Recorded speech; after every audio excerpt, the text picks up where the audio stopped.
נתחיל את הישיבה לגבי העניינים השוטפים.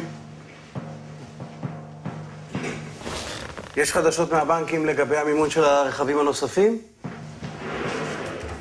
הבנקים האלה עושים לי את המוות. אני כבר יומיים במשא ומתן איתם על הלוואה של 4 רכבים מסכנים. מה עם הרכב שתקוע כבר שבוע במוסך? אני נתתי להם בראש של הבוקר, אבל הם עובדים שם כמו חבורה של צבים. חבורה של צבים.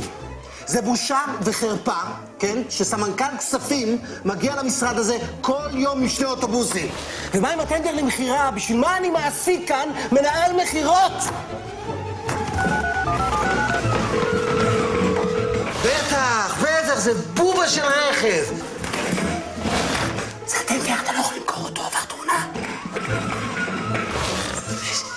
גבר, תאמין לי, הייתי בכיף עושה לך הנחה. אתה יודע מה? דבר עם המנכ"ל.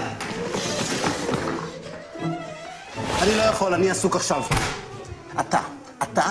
אתה ואתה. כולכם מפוטרים.